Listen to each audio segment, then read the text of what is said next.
Querido ouvinte espectador da revista Estar Bem, seja muito bem-vindo. Eu sou Lisete Capeleto e convido você a conferir momentos especiais do nosso segundo ciclo de palestras Estar Bem, uma parceria da revista Estar Bem com a Universidade Católica de Santos, cujo tema foi nutrição. Você confere agora os melhores momentos da nutricionista a doutora Luciana Belpiede. A ideia, desse bate-papo hoje com vocês é tentar compartilhar um pouquinho do que eu faço na área de consultório, então na área da nutrição clínica. Basicamente o que eu trouxe aqui para vocês são algumas reflexões de como a gente enxerga hoje, ou de como eu enxergo a nutrição, principalmente na área materno-infantil. Então eu trouxe até algumas imagens, alguns vídeos, e eu queria contar com a participação de vocês, Então é bem um bate-papo mesmo. Eu vou propor algumas reflexões, vou cutucar vocês de alguma forma, porque eu acredito que em algum momento, não sei se aqui alguém tem filhos, sobrinhos, irmãos, mais novos, mas eu acho que em algum momento, em quase todos os momentos da nossa vida, a gente lida com crianças, Seja um vizinho, seja um primo, enfim. Então, acho que, de alguma forma, vocês já devem ter observado situações ou vivenciado, algumas dessas provocações que eu coloquei aqui para a gente refletir sobre o tema, tá? Então, muito obrigada mais uma vez. Acho que a gente pode começar. Vamos lá. Então, o título que eu pensei para essa conversa de hoje é Nutrição na Infância, além do alimentar e do comer. E ao longo dessa minha fala, eu acho que vocês vão perceber o porquê que eu coloquei esse título, Porque na maior parte das vezes, quando a gente pensa em nutrição na infância, a gente foca muito nos nutrientes, nutriente, cálcio, ferro, zinco, que são, de fato, nutrientes que são muito importantes para essa fase da vida, que seria a infância. Mas, quando a gente pensa em nutrição da infância, a gente tem que extrapolar esse pensamento técnico, Assim, esse foco só no nutriente. Porque nessa fase, no momento em que a criança está se alimentando, ela desenvolve uma série de habilidades de vida, Então a ideia é que vocês, que hoje eu tente plantar essa sementinha no coração de vocês sobre a importância da nutrição na infância, muito além do que o aspecto técnico da nutrição, que seria pensar nos nutrientes essenciais para essa fase, tá? E aí eu já começo a palestra ou a conversa aqui colocando essa pergunta. Não sei se está dando para enxergar bem, mas qualquer coisa que vocês vão me falando, tá? Mas a pergunta é: nós nascemos sabendo comer? O que vocês acham? Quando a gente nasce, a gente já sabe comer? Qual que é a percepção de vocês em relação a isso? Vamos lá, gente, vamos participar. Sim, não? Quem acha que sim? Levanta a mão. Eu acho que sim, a criança sabe comer. Uma, duas. Quem acha que não? E quem não tem opinião? Então a maioria de vocês acha que não, Então assim, eu vou mostrar algumas imagens e colocar mais pensamentos aqui pra gente entender se a gente nasce ou não sabendo comer, tá? Então assim, no primeiro momento, então logo que a gente nasce, o bebê ele vai ser amamentado, A ideia é que ele seja amamentado ao seio. Então ele tem aquele reflexo do sugar, Tudo bem? Todo mundo, consegue perceber isso. Então, nesse primeiro momento, o comer é algo instintivo. Porém, depois assim, de uns 3, 4 meses, esse instinto ele começa a se perder e o bebê precisa começar a aprender a comer, tá? Então, nos primeiros meses de vida, o comer é algo instintivo, sim, porque o sugar ele faz parte desse instinto. Porém, com o passar do tempo, o comer ele precisa ser aprendido. E por que eu acho bacana a gente refletir sobre isso, Como eu atendo muitas famílias, Então, eu atendo a criança e, de certa forma, eu tenho um atendimento só com a criança, mas também só com os pais e cuidadores, né? E, às vezes, os pais e cuidadores falam assim, eu coloco para ele, mas, assim, ele não come, ele não consegue comer, ele não consegue pegar o garfo, ele não consegue pegar a colher, né? Porque, muitas vezes, as pessoas têm essa ideia de que a gente nasce sabendo comer, né?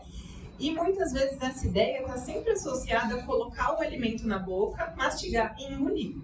E hoje a gente vai ver que não é só isso, tá? Que o comer, ele não é só colocar o alimento na boca, mastigar e engolir. Então, por hora, é importante que vocês entendam que o comer, com o passar do tempo, ele precisa ser aprendido, certo? E aí tem um outro detalhe muito importante, que o comer, principalmente, né, nessa primeira fase aí da vida, que é a infância, ele tem um potencial simbólico, né? Então ele simboliza algo para a criança. E ele pode simbolizar algo de várias formas, né? Então ele pode ter uma referência positiva, uma referência agradável, uma referência, né, prazerosa, ou ele pode ter uma referência negativa, tá?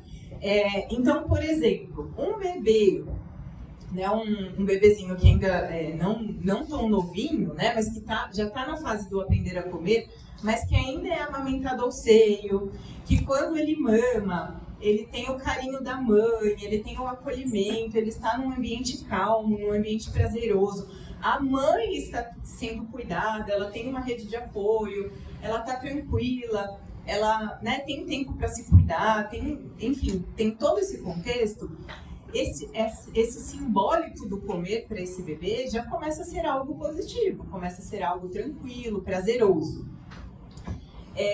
Um pouco mais tarde, né, quando a criança já faz a refeição em conjunto com outros amiguinhos, está na escolinha, ou está à mesa, né, com a família, existe também uma simbologia positiva. Olha que felicidade, está todo mundo feliz, está todo mundo confraternizando, se socializando.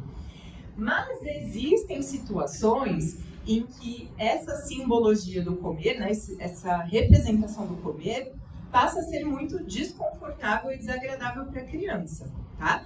Eu vou dar alguns exemplos. Eu atendo alguns casos, né, no consultório de mães que nunca tiveram, né, acompanhamento nutricional para lidar com a alimentação do filho.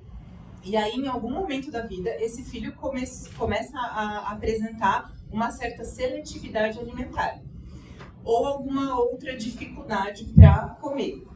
E aí, isso é verdade, tá, gente? Não é invenção da minha cabeça. E aí a mãe belisca a criança, assim, porque ela se vê num contexto desesperador que o médico fala assim pra ela: mãe, mas você precisa fazer essa criança comer, ela tá tendo anemia, ela tá tendo deficiência nutricional, ela não tá engordando. E aí a mãe, no desespero, no momento da refeição,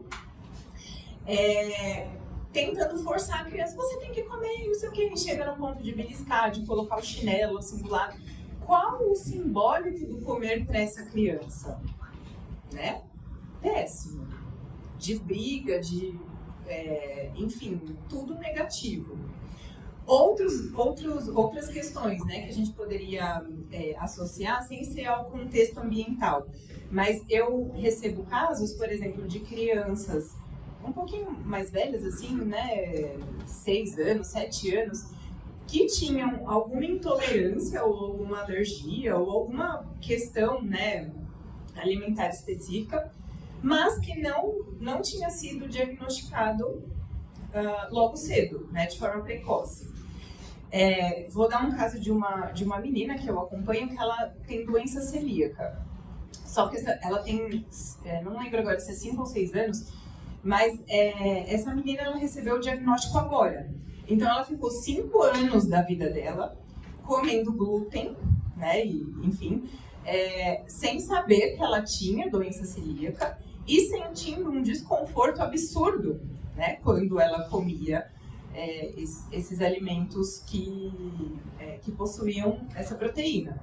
Então, para ela, comer era algo extremamente desconfortável, porque ela sentia dor, ela sentia mal-estar, ela sentia desconforto, né?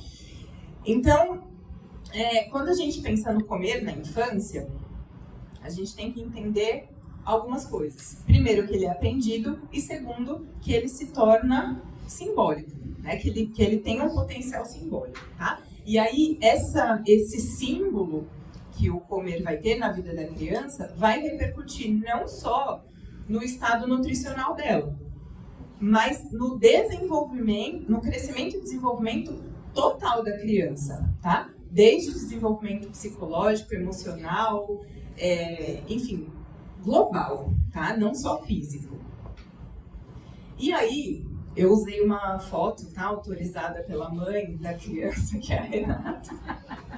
E aí, quando a gente pensa no aprender a comer, a gente usa esse desenho, eu não sei se vocês já viram em algum momento, mas é uma escada do comer, né? Ou etapas do comer, cada um chama de uma forma.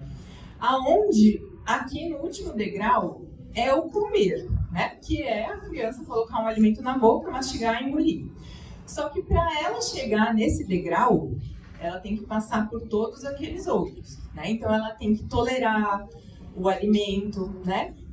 Eu trabalho muito com seletividade alimentar, né? Dificuldades alimentares.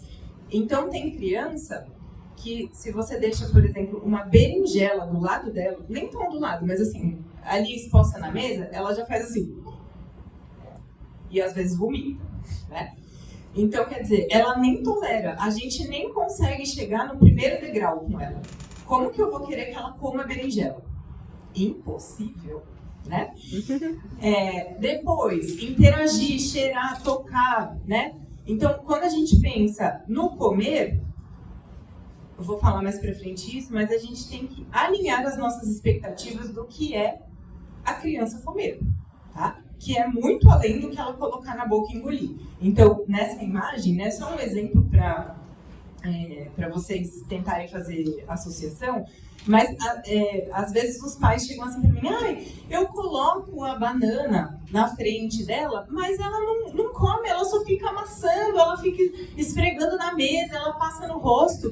Ótimo, ela está em algum degrau do comer, né? Em algum momento ela vai pôr na boca, quando ela se sentir confiante para, tá? Então, essa lambuzeira, principalmente na introdução alimentar, né, que acontece muito, que às vezes pinta a parede, pinta o chão de molho de tomate, e às vezes nem põe na boca.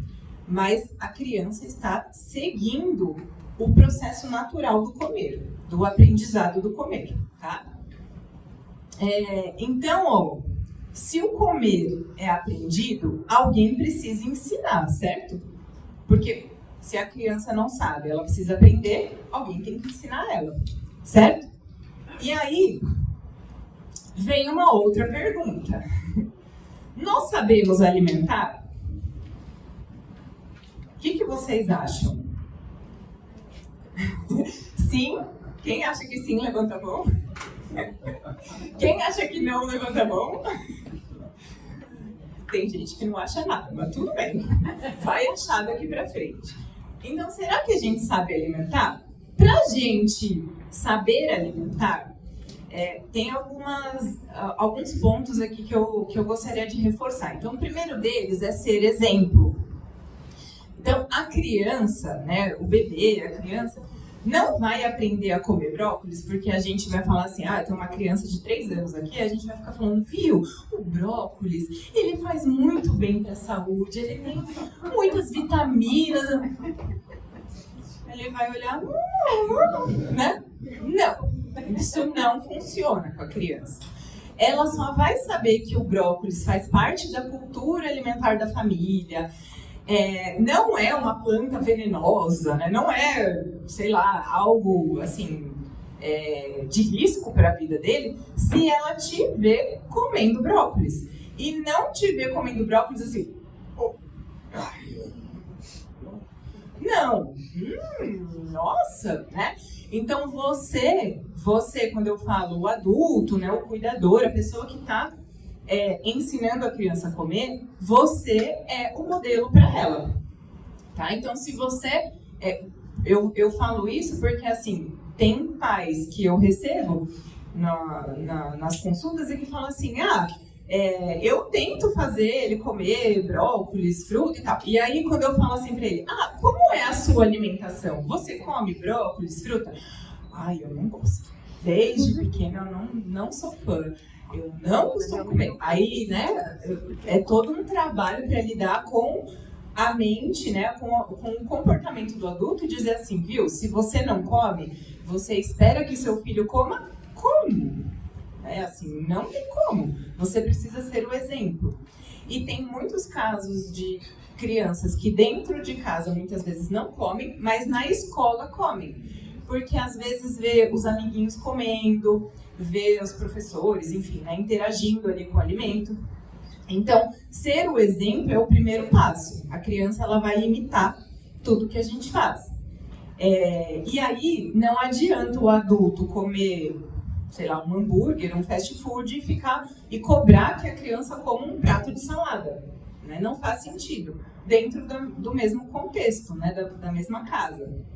Então, o adulto ele passa a ser a referência para a criança. Ela vai começar a entender quais alimentos fazem parte da cultura da família, da rotina da família, né? O que o alimento é, né? Qual a função do alimento de modo geral. E aí, quando a gente pensa em mudar alguma coisa na alimentação da criança, primeiro a gente precisa mudar ou refletir algo sobre a alimentação da família, dos adultos, tá? Porque é comum também, aqui é a parte do vídeo, é comum também quando eu recebo alguns contatos de mães, falam assim, eu gostaria que você atendesse meu filho. Qual a idade do seu filho? 5 anos. Aí eu explico assim, então, talvez eu não atenda o seu filho, talvez eu atenda vocês, né? O pai, a mãe, o avô. Nossa, mas como assim? Não, é o meu filho que não come. Sim, eu entendo que ele não coma, mas a gente tem que descobrir o porquê ele não come, né? Porque a criança não tem autonomia para sair de sacolinha, com a carteirinha debaixo do braço, vai no mercado, compra, né? Não. Então a gente tem que entender o que está acontecendo ali na casa, que muitas vezes não é um problema da criança, né? É um problema do contexto e de como ela foi ensinada a comer. Então a gente tem que resolver ou fazer quem ensinou ela a comer, desaprender e aprender de novo, tá?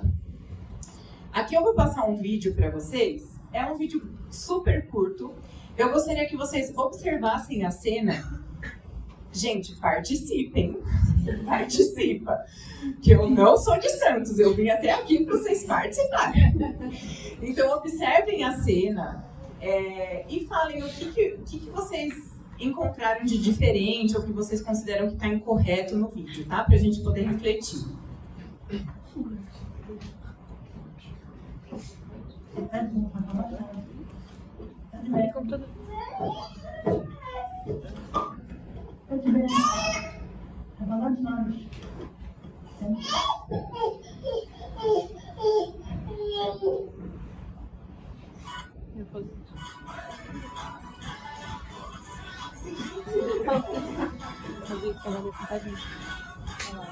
Cada vez que eu causar tudo, eu só vou colocar pra você.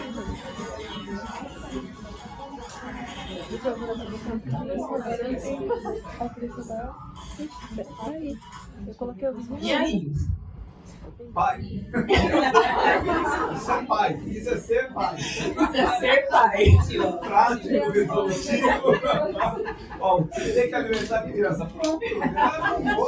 Rapidinho, ó. Colherada e totalmente. E aí, quem quer dar a sua opinião? Eu acho que tirou a autonomia das crianças, né? E criou um hábito, onde ela vai ficar acostumada a só comer quando ela tiver esse hábito de assistir uma coisa. Tirou autonomia, E não percebe o sabor do alimento. não percebe assim, ela não está presente no momento, A né? textura. Não tá observando o que ela tá fazendo. fazendo. Eu nem pensando na direito. A chance dessa criança se tornar obesa, né, uma adulta obesa, é enorme. Enorme. Porque tá pondo pra dentro sem nem o que tá entrando, né? Quem mais? Mas a satisfação dele é também. A satisfação do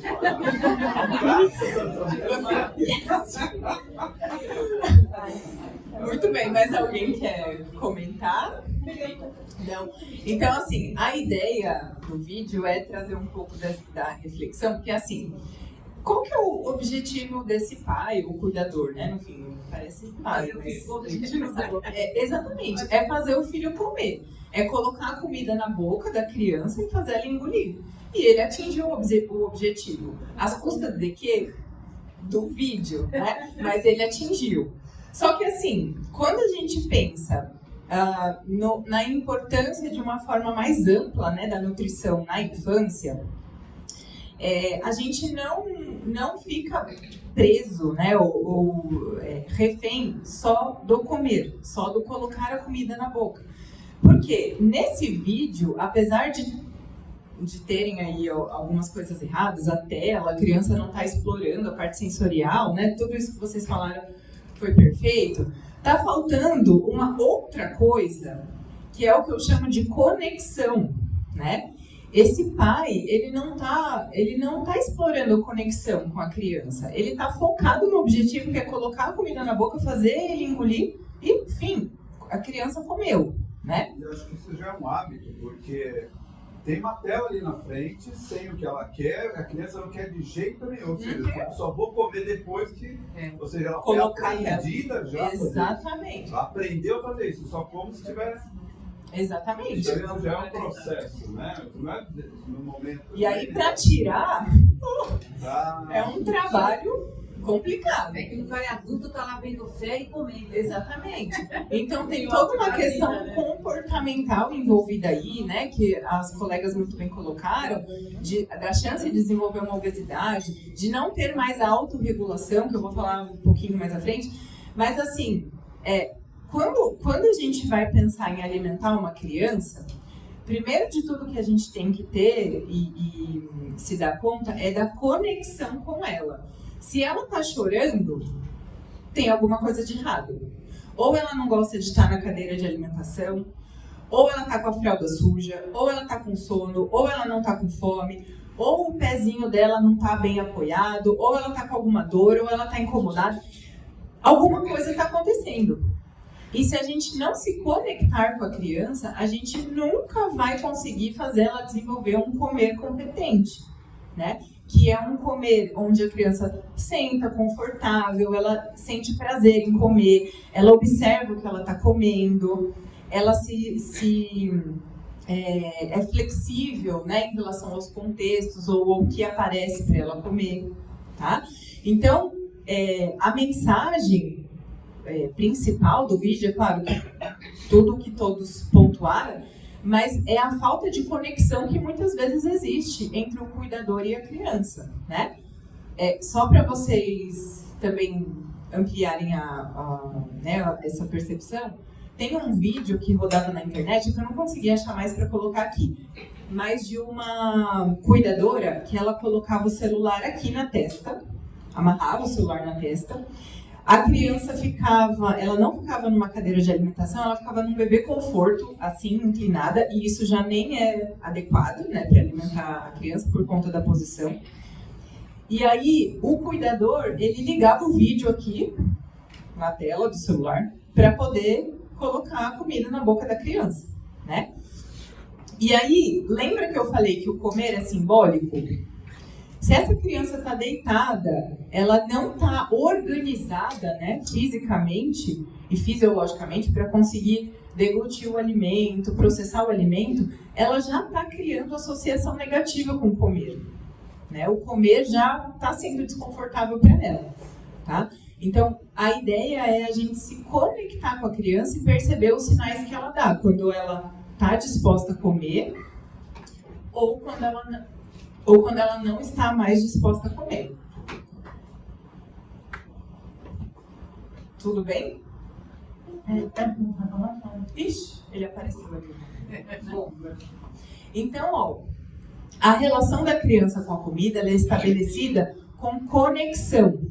E através dessa conexão, a criança ela passa a se sentir confortável e segura, tá? Imagina, eu adoro esse exemplo, tá? Mas imagina que você chega num lugar, né, numa região do mundo, em que existe o hábito de comer alguns insetos. É hábito deles comer o inseto, né? Aí você chega lá, né? E aí, primeira coisa que servem para você é um inseto, né? Você vai olhar aquele inseto, você vai fazer assim, você vai fazer isso? Eu tenho certeza que não, né? Então você vai ficar lá pensando, processando, né? Porque assim... Será que só tem isso pra comer? Nossa, a minha fome acabou agora. Tô mais sem fome. Enfim, mas você não está confortável com aquilo. Você não está seguro, porque a sua cultura, o seu simbólico de comer é diferente do simbólico de comer daquela região, tá? Então imagine que para uma criança que é seletiva, que tem dificuldade alimentar, você colocar uma folha de alface na frente dela e ficar lá, vamos lá, 3 minutos para comer, vamos lá, come. É como se você estivesse colocando um inseto, né, na sua frente e te forçando a comer. Ela não está confortável, ela não está segura. Então a gente precisa se conectar com a criança para perceber esses sinais, tá? Uma criança que tem transtornos sensoriais, né, desordens sensoriais, elas têm uma parte sensorial mais aflorada, né? Então, esses dias, por exemplo, eu trabalhei com um menininho que tem um transtorno do processamento sensorial e ele, assim, cheiro com ele é uma coisa problemática. Eu já tinha trabalhado com laranja e deu certo. E aí eu falei assim, bom, eu vou variar a fruta, mas não vou variar a cor, né? Porque quando eles têm transtornos do processamento sensorial, às vezes é uma cor que afeta eles, é o odor, enfim, a textura. Então eu variei só o cheiro. Nossa, foi suficiente para ele quase vomitar lá na cozinha, né? Então, assim, a gente precisa se conectar com a criança. E aí não adianta eu ficar assim, olha, manga, né? Enfia a cabeça da criança ali no... Né, porque não vai dar certo, tá? Então, a criança estabelece essa relação com a comida através desses 3 pilares. E aí, eu trouxe algumas imagens, né, de como eu faço isso na minha prática clínica. Então, por exemplo, eu trabalho com algumas crianças que são atípicas, né? Então, tem autismo e outras que são típicas, mas elas têm alguma dificuldade alimentar. Então, muitas vezes, assim, nos primeiros meses ou até anos da terapia alimentar, a gente nem fala, a gente nem mexe no alimento, né? A gente só cria vínculo, a gente só faz conexão. Então, por exemplo, nesse primeiro caso, né, da primeira imagem, a gente fez um batom de açafrão com glitter comestível dentro da cozinha terapêutica. Então, quer dizer, é uma criança que ela tá travada, né? Ela tá com um bloqueio para comer, mas eu preciso criar vínculo com ela. Então eu vou usar a motivação dela. É uma criança que ela sempre vem com frufru na cabeça, vem com a bonequinha, né? Vem toda emperequetada, então ela gosta de batom, ela gosta de maquiagem, então vamos propor algo relacionado a isso. Aqui embaixo é um vídeo, que acabou não saindo o vídeo, mas no caso eu sou essa do meio.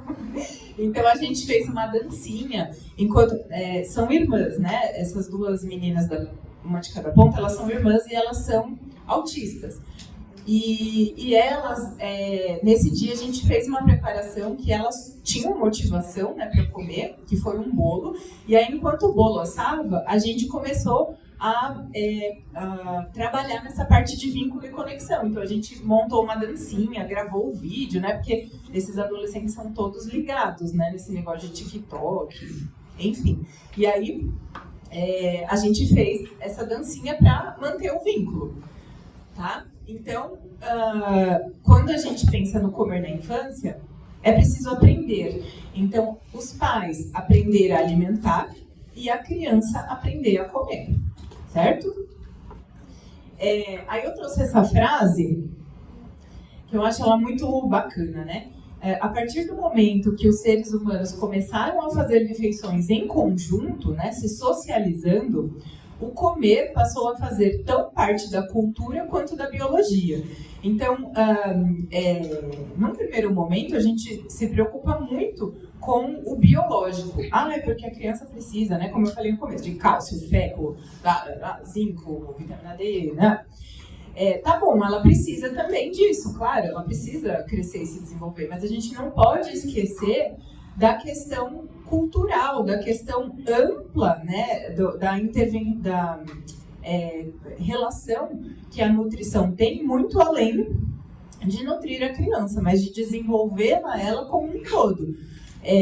Aqui tem no desenho de baixo tem um cuidador, né, com uma criança, e o cuidador tá falando assim, vamos, só mais 3 colheres, vamos, e a criança tá lá, tipo, nossa, né? Então, quer dizer, eu tô preocupada com o biológico, mas eu tô me esquecendo dos outros pontos que a nutrição desenvolve. Não sei se tá aqui. Bom, senão eu vou passar. Mas eu coloquei um videozinho da minha filha quando ela estava na introdução alimentar, e ela nem comia no prato, né? Então eu colocava os itens assim na bandejinha de alimentação dela, e ela ia comendo, né? Ia pegando o alimento e ela ia decidindo, né? Sem talher, sem nada. E aquele vídeo ele mostra o quanto que a nutrição nessa fase da vida, ela é importante para motivar o desenvolvimento motor da criança, né? Porque, isso aqui é muita coisa para uma criança de 1 ano, né? Ela conseguir fazer isso é muita coisa. Ou ela conseguir pensar assim, nossa, eu tenho aqui uma cenoura, uma carne e um feijão. Qual eu vou pegar? Nossa, esse é laranja, é cor diferente, olha, não. Então, desenvolvimento psíquico, emocional, né? Resolução de problema. Nossa, eu coloquei uma carne enorme na minha boca, e agora? O que eu faço com isso? Né? Aí a criança muitas vezes cospe, às vezes ela puxa com a mãozinha, desfia com a mão. Então, olha o tanto de desenvolvimento, o tanto de fatores que a nutrição na infância contribui para essa criança se desenvolver de forma adequada, né? Se socializar, se sentir pertencente, né? Às vezes tem criança que come sozinha, né? Os pais comem em um horário separado e a criança come em outro, né? Então, assim, fica muito focado só no biológico e esquece do restante. E aí a gente parte, né, de um cenário que na infância existia muito mais desnutrição, né? Para um contexto agora em que a gente continua tendo desnutrição, mas fisicamente em crianças obesas, né? Então elas continuam sendo mal nutridas, mas a obesidade ela está muito mais presente, né? Então, com isso a gente tem aumento de transtornos alimentares na infância, né? Então eu atendo algumas crianças que têm transtornos alimentares, elas têm medo de comida, medo. Elas só comem nuggets do McDonald's, assim, assado. Aí tem gente que fala assim, nossa, mas isso é frescura, né? Não é, isso é uma condição médica, né? Uma condição clínica importante. A criança desenvolve esses transtornos, tá? E a gente precisa fazer a criança se tornar protagonista da sua própria alimentação. No começo, então, naquela primeira figura, aquelas ações, né? Querendo forçar a criança a comer. Come só mais 3 colheres. Vai. Aí depois a criança perde a autorregulação e aí a gente começa a falar assim, viu? Tudo isso de hambúrguer? Não, é muito, você vai engordar. Só um, e não sei o quê. Então, assim, a criança fica tipo, é pra eu comer ou não é pra eu comer? Tô confusa, né? Então, a gente precisa muito refletir sobre. Aqui, uma frase, né, que eu gosto também de usar.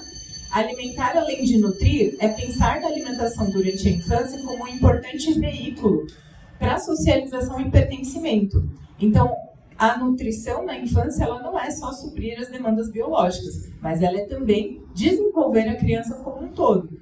Socializá-la, se sentir pertencente, porque isso também é importante para o seu desenvolvimento. Aí, já está no final, tá? Então, como que a gente ensina a criança a comer, né? Num primeiro momento, a gente tem que despertar na criança motivação, né? E a motivação na criança não é eu falar, viu? Olha, o brócolis, ele é muito nutritivo. Você precisa comer brócolis. Não é assim que a gente faz uma criança estar motivado a comer um brócolis. Então a gente vai brincar, a gente vai fazer um cenário com dinossauro, com brócolis sendo a árvore da floresta, entendeu? É assim que a criança vai se motivar. Ela vai ter contato, lembra da escada do comer? Ela vai pegar o brócolis, ela vem assim, tia, olha a árvore do meu dinossauro. Já pegou o brócolis, né? Já subiu um degrau da escada, né? Então a gente vai trabalhando com formas, né, com um ambiente que estimule a criança e faça ela se interessar por aquilo. E aí, dois ingredientes importantes, né, para a gente incentivar ou ensinar a criança a comer. É o interesse, tanto de quem está alimentando quanto da criança, e o afeto, né? Lembra, conexão. Sem isso, a criança não se sente segura e nem confortável e ela não vai estar disposta a comer. Então, a gente tem que reconhecer os sentimentos da criança, a gente tem que diluir a nossa preocupação, né? Porque a gente fica assim, tem que comer. E aí a criança está interagindo. Eu sei que faz uma bagunça às vezes, né? A criança joga o arroz e feijão, esfrega na mesa, esfrega na cara, mas faz parte do processo, né? Então, isso faz parte da escada do comer. Então, dilui a preocupação, esquece, não fica encanado que ela tem que pôr na boca e comer. Ela tem que passar pelas etapas, pelos degraus. Fazer atividades prazerosas, né? Tanto para você quanto para a criança. Aqui também eram vídeos, mas acabou não saindo porque a gente fez a conversão no PowerPoint, né? Mas são imagens de crianças também, que, por exemplo, esse daqui, esse pequenininho, ele não comia banana, né? E aí, uma vez, eu fiz uma brincadeira com ele, chamei a banana de banana fone, né? Então, banana fone, não sei o quê. Aí brincava, olha, alguém te ligou e tal. E aí ele começava a interagir com a banana. Segurava a banana, sentia o cheiro da banana. Aí, em outras sessões, a gente fez bolo que tinha banana. Então, ele descascou a banana e tal. E aí, assim, nem passou pela minha cabeça, né? Tipo, ele vai comer a banana. Como a gente acaba não pensando muito nisso, né? Quando a gente já tem experiência na área. E aí, ele foi, descascou a banana, e eu falei assim, João, coloca aqui a banana no liquidificador pra tia. E aí ele pegou a banana, ficou olhando ela assim e deu uma mordida. E aí colocou no liquidificador, né? Então, assim, são coisas que a gente não espera, né? Mas o que acontece? Ele já está se sentindo confortável no ambiente, ele já criou um vínculo comigo, ele já entendeu que a banana não é um monstro, um bicho de 7 cabeças, porque ele brincou com ela nas sessões anteriores. Então é assim que a gente vai desenvolvendo o interesse da criança.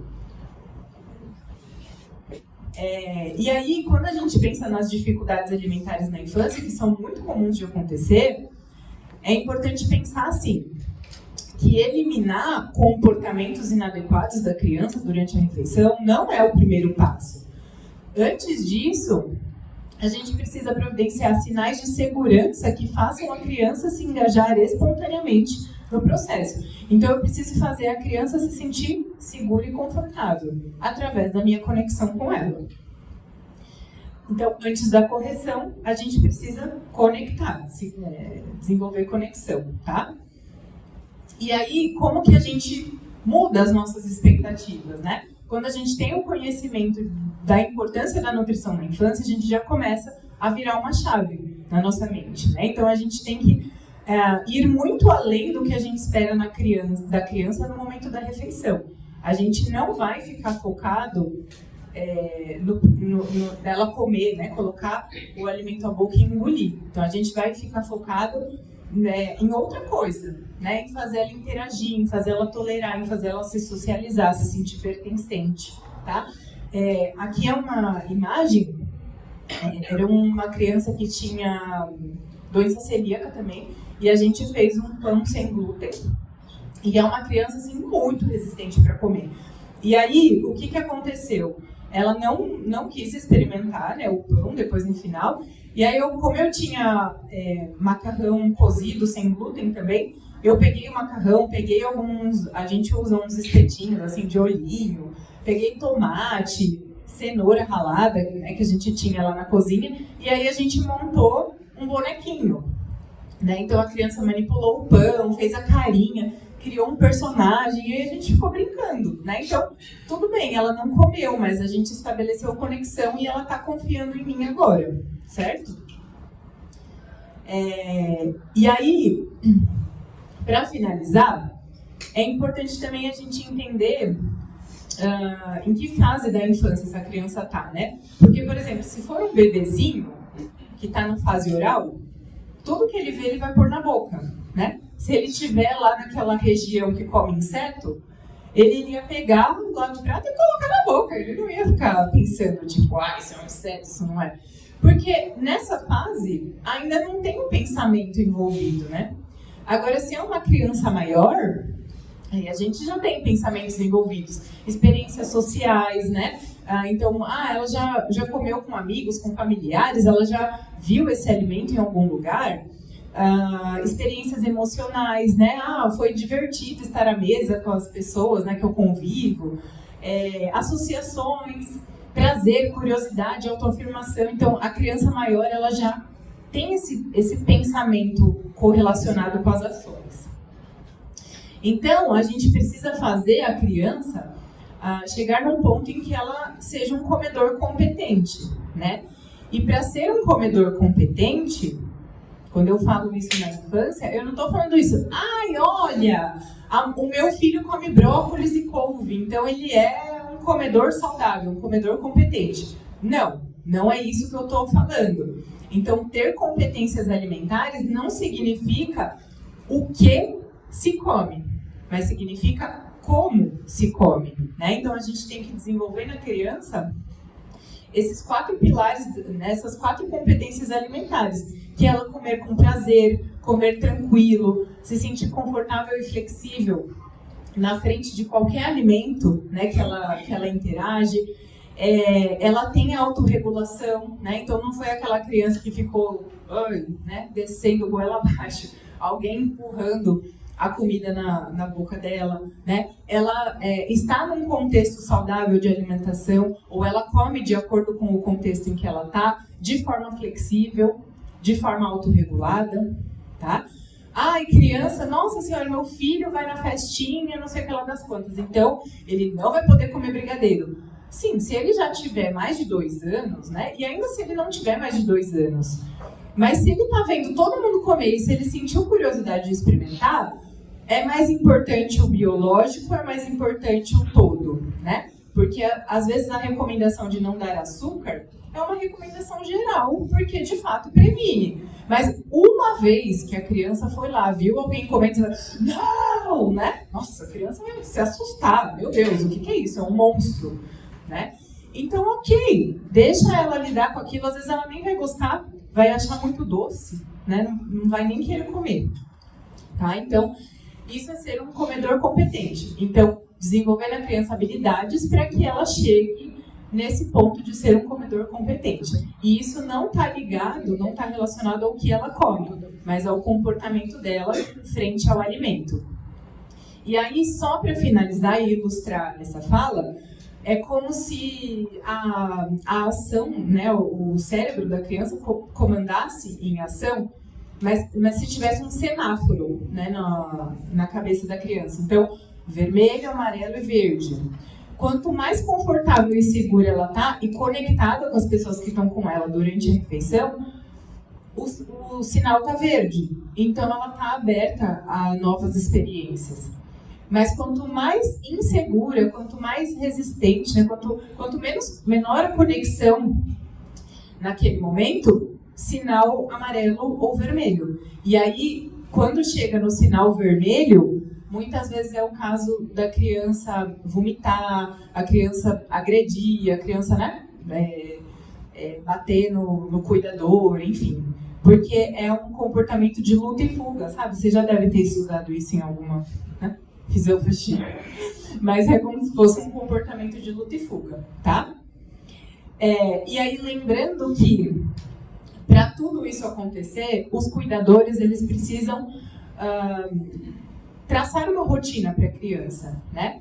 Então, ser gentis com ela, né? Então, como eu falei, ter o afeto, mas ao mesmo tempo ter firmeza em relação à rotina, ao horário, né? Então, olha, como eu posso falar assim, viu? Agora é almoço. Você prefere o McDonald's ou você prefere arroz e feijão? Né? Isso não é ser firme. Então, assim, você vai propor para ela, você vai deixar ela escolher, mas dentro das opções que você decidir, né, que você julga importante ela comer. Né? Então, uma criança que não tem horário nem para tomar café, nem para almoçar, nem para jantar. Poxa, como a gente vai querer que ela se torne um comedor competente, que ela consiga se alimentar de forma adequada, se ela não tem rotina? Né? A criança, ela está aprendendo, lembra? Ela aprende a comer e a gente tem que ensiná-la a comer, certo? Então, eu só coloquei aqui esse esquema, que a gente sempre tem que ficar nesse quadrante, né? Entre firmeza e gentileza. Então, a gente tem que ter afeto, tem que ter empatia, tem que gerar conexão, mas, ao mesmo tempo, a gente tem que ter limites combinados, regras, porque senão a criança, né, faz o que quer. Se a gente fica nos demais quadrantes, ou é autoritário demais, ou é permissivo demais, a criança ou morre de medo de você, né? Ou, enfim, acontece uma certa negligência, né, da parte do cuidador, tá? Então, a gente sempre tem que pensar nesse primeiro quadrante. Aí, aqui é só o que eu já falei. Aqui são algumas imagens, né, lá da cozinha terapêutica. Esse menininho, ele tem autismo também, né, de nível 3 de suporte, então ele é bem complicado no sentido de alimentação, né, ele só come aquele danoninho de inhame, sabe, que a mãe dele aprendeu a fazer, e biscoito, água e sal, é só isso que ele come. E ele tem transtorno do processamento sensorial, então a gente fez, e ele tem hiperfoco por peixes, né, então a gente tentou usar esse foco dele a nosso favor, aí a gente fez uma piscina com gelatina de tutti-frutti, né? E aí ele começou a encostar no peixe, começou a encostar na gelatina, que para ele é algo, né, que ainda não é tão confortável, para tentar trabalhar com diferentes texturas, temperaturas, cores, tá? Aqui também são imagens, né, de algumas coisas que eu faço, por exemplo, esse menino, ele também tem seletividade, ele só come hambúrguer do McDonald's. A gente fez um hambúrguer lá na clínica, mas como ele não se interessou, né, por comer, ele ainda não estava aberto para comer, a gente fez um trabalho com letras e palavras, usando os ingredientes que ele colocou, porque ele tem um hiperfoco nisso, né, na escrita. E algumas outras formas, né, aqui um livrinho de tecido que mostrava a figurinha da banana, depois colocando a banana de verdade, né, para a criança ir se aproximando. E só mais umas mensagens, eu prometo que falta 2 slides. Essa tia fala assim, meu marido e eu evitamos comer doces na frente das crianças. Certa noite, comemos chocolate e esquecemos a embalagem na cabeceira da cama. Na manhã seguinte, Helena veio até o quarto e quando viu a embalagem comentou: nossa, a vida é generosa por aqui, hein? Quer dizer, né? Ela não pode, mas os pais podem. E aqui outra tirinha. A mãe, né, dentro do armário ali da cozinha, aí a criança, mãe, o que você tá fazendo? Aí a mãe, né, com a boca cheia, a bochecha cheia de chocolate doce. Eu tô limpando o armário, né, comendo escondido da criança. Então, ir além do alimentar e do comer, mas é proporcionar habilidades de vida. E aqui eu deixo, né, a minha frase que eu sempre gosto de usar, que eu acho que também se relaciona muito com o objetivo, né, da revista. A forma na qual se nutre depende do alimento que você escolhe para o seu corpo, mente, alma e espírito. Né? Então, de que forma que a gente quer se nutrir? Né? Quais são os alimentos que a gente escolhe para todos esses pilares? E é isso, aí eu deixei o meu contato, né, no Instagram e o número do celular também, caso alguém precise. Obrigada.